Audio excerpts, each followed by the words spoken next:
Hello, Royals. Let's take a look at a couple of exponential graphs from 3.4.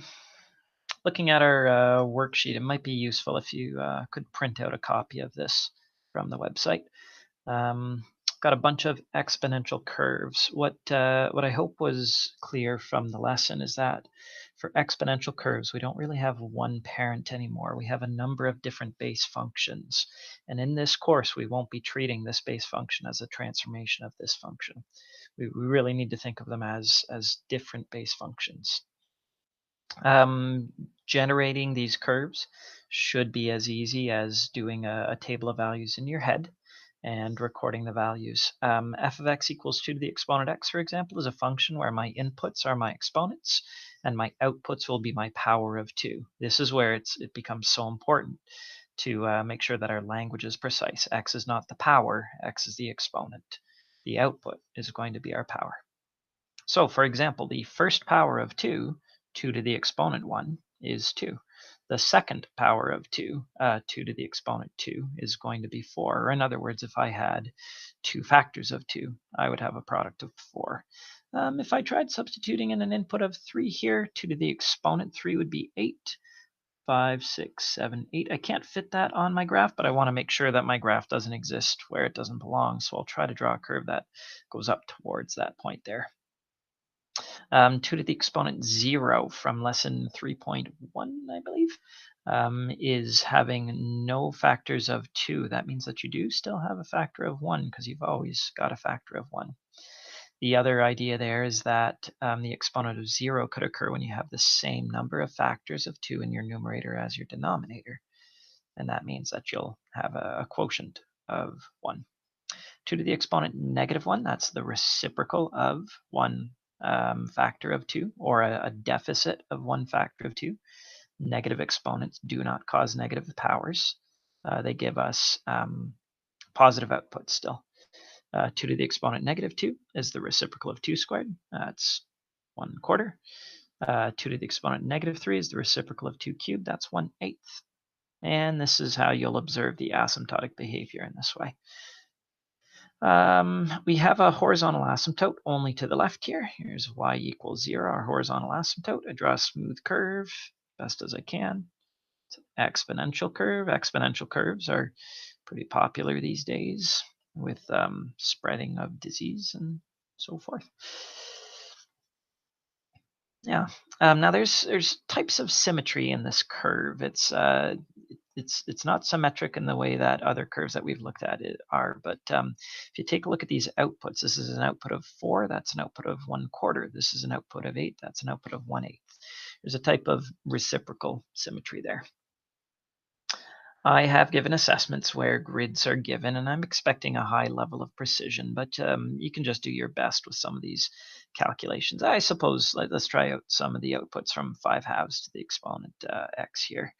5/2 to the exponent 1 should be 5/2. That's 1, 2, 3, 4, 5/2. 5/2 to the exponent 2 should be 25/4. I might convert that to a mixed number. 25/4 is 4 and 1/4. 1, 2, 3, 4 and 1/4. I don't know, about 5/2 to the exponent 3. That's going to be 125/8, which I might grab a calculator for this one. I don't have a calculator in front of me. There it is. 125/8. No, 125/8.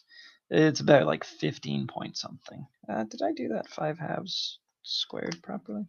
Yeah, 6 and 1/4. No, I didn't. 5, 6 and 1/4. Yeah, so we're off the curve already.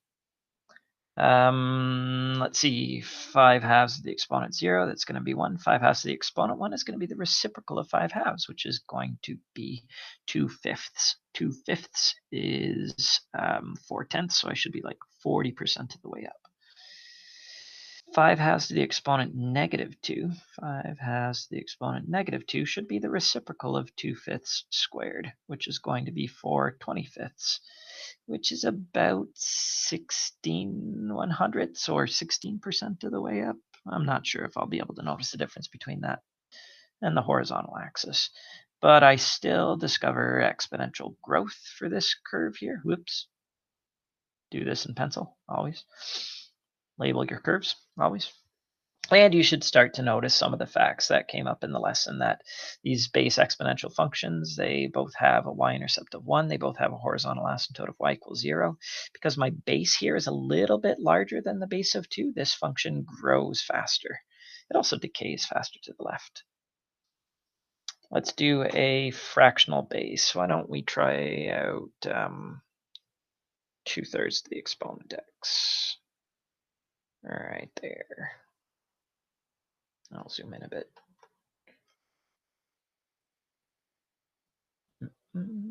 Whoa. This is a professional quality video making. That's what the professionals call it, video making. All right. F of x equals 2/3 to the exponent x. 2/3 to the exponent 1 is going to be 2/3, so we'll go 2/3 the way up. 2/3 to the exponent 2, 2/3 squared is going to be 4/9. 4/9 is less than 1/2. 2/3 cubed is going to be 8/27. That's like about 1/3. 2/3 to the exponent 4 is 16/81. 16/81 is like 20% the way up. Let's see, 2/3 to the exponent 0, that's going to be 1. 2/3 to the exponent -1 is going to be the reciprocal of 2/3. That's going to be 3/2. 1/2, 2/2, 3/2. 2/3 the exponent -2 is going to be the reciprocal of the square of 2/3. That's going to be 9/4. 1, 2, 3, 4, 5, 6, 7, 8, 9/4. This is a curve I like giving on quizzes in this course, because there's a high level of precision that we should be able to get if we understand how negative exponents work. We also shouldn't have to pick up a calculator to type all of this in. It'll always be there for you, but try to build some fluency. 2/3 the exponent -3 is the reciprocal of 2/3 cubed. 3/2 cubed. That's going to be 27/8. And 27/8 is 3 3/8, I think. 27/8. Yeah, 3 3/8. 1, 2, 3, and 3/8. 2/3 to the exponent -4 is going to be 3/2 to the exponent 4, which is going to be 81/16. 16 times 4 is 64. Is this like 5 and 1/16 or something like that? 81 divided by 16. Yeah, 5 and 1/16. So I go up 5 and 1/16. Now, if I just ask you for a sketch, you'd just be drawing a decay curve. So your base is less than 1. So as x increases, you're multiplying by a number smaller than 1 but greater than 0, so your outputs are getting smaller. But if I give you a grid, then this would be the level of accuracy that I'd be looking for points very, very close to these. We try our best to draw a smooth curve. So we can tell this curve is going to be a decay curve because the base is less than 1. And we know that it's going to be a more gentle curve as well because the base is closer to 1 than some of the other examples that we've seen here. When your base gets far from 1, the further you are from 1, the faster your changes will be. There's just one example here that I wouldn't mind maybe taking a run with you through. You should be able to find scan solutions online, or even just use Desmos to check your understanding here. But please don't just punch these into Desmos and then draw the sketch.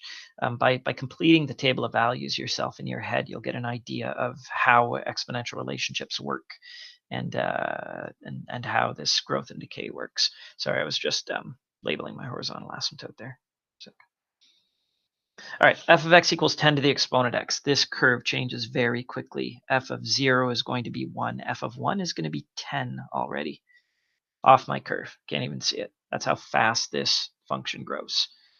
f of 6 is going to be 1,000,000. That's how high you are. That's what when people say, "Oh, it's growing exponentially," we need to change our definition of what it means to grow quickly now. Growing quickly means it's going to decay quickly as well. F of -1 is going to be the reciprocal of 10. So by the time I'm left 1 square, I'm already only 1/10 of the height there. F of -2, that's 1 100th, 1 1,000th, 1 10,000th, 1 100,000th, 1 1,000,000th. Definitely asymptotic, but still just sort of faster than before. So here's the concern. If I gave you a grid like this, we might feel like it's going to be very difficult to draw this accurately. I want this to be growing quickly. It's never vertical. It goes right forever. The domain is unrestricted. But I don't want it to look like it's vertical. So I'm wondering, like other functions, if it might be a good idea to maybe substitute in some fractional inputs here. Let me try out f of 1/2. F of 1/2 would be 10 to the exponent 1/2. What have we learned about that fractional exponent? This is talking about having half of the factors of 10. If you want to review from lesson, again, I think it's 3.1, this is telling you to take the square root of 10. And I can't quite simplify the square root of 10, but I could approximate it. I know the square root of 9 is 3. So the square root of 10 is going to be a little bit bigger than 3. I could always use a calculator, I guess, to figure out the square root of 10, or 10 to the exponent 1. Turns out it's 3.16. But still, even without a calculator, I think I'll feel more comfortable just putting a point at, oh dear, not there, at 1/2 comma, something a little bit bigger than 3. You should find that just gives you another point of reference, so you might be a little bit more comfortable. This is not going well, drawing this curve. Pencils are your friend. And erasers are pencils' friends. So try that out and let me know if you're having any problems.